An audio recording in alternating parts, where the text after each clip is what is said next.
Oo. Ito, Miss Annie, napaka-interesting ng tanong. Galing kay Andres. Sabi ni Andres, kasal po kami ng asawa ko, pero no child for 4 years. Dentist siya. Samantalang 2 years na akong walang trabaho. Aminado po ako sa pagkukulang ko financially, pero ginagawa ko naman po ang best ko. Pero dahil sa panglalalaki niya, ay gusto ko na pong makipaghiwalay. At the same time, ay gusto ko siyang patanggalan ng lisensya bilang dentista. Ano po ang dapat gawin? Ngayon, eto, babae ang naglolo ko, Miss Annie, ha? O, Nako po, saklap oo, naman ito. sige, attorney. Anong sagot natin dyan? Attorney Dot and Miss Annie, pwede po siyang mag-file ng complaint, no? Usually kasi, yung mga professionals dito sa Philippines, whether dentist man yan, doctors, or lawyers, kung mapapansin natin, hindi lang sila nakakasuhan dahil sa pag-discharge nila ng kanilang mga functions or duties as professionals. Sa mga law na nagbibigay sa kanila ng license, laging nasasama yung pag nag-commit sila ng mga unethical conduct, no, in their private lives. So, dyan sa batas na yan, na nag-regulate sa license ng mga dentist, kasama dyan sa ground, no, para masuspend sila or matanggalan ng lisensya, yung mga unethical conduct.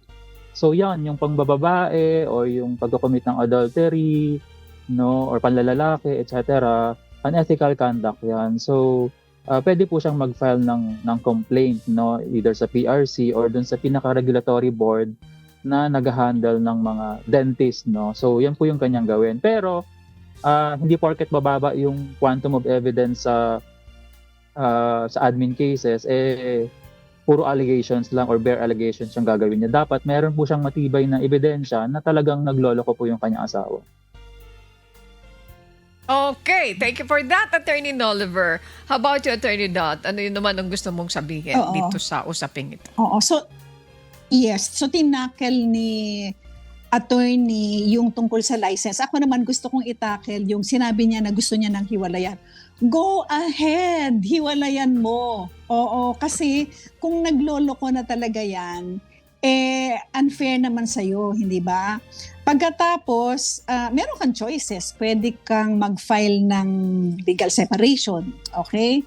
Para pagkahatiin, kung kunwari, meron kayong properties na nakuha habang kasal kayo, yung kahit na ang kumikita lang ay yung babae, whatever na nakuha dahil sa trabaho niya, namili kayo ng mga kotse, ganyan, appliances, bahay, conjugal yan, kahit na siya lang ang nagtatrabaho. So, legal separation. Pwede rin namang annulment, tingnan mo yung ground na psychological incapacity. Kasi nagloloko siya, parang there's something wrong, di ba, psychologically. Tapos, Miss Annie, yung sinabi ni attorney na sa pag-suspend or patanggal ng license, ako naman, kung ipapatanggal mo yan ng license, hindi na siya makakapagtrabaho, mawawalan siya ng income, ayaw mo bang manghingi ng suporta? Di ba?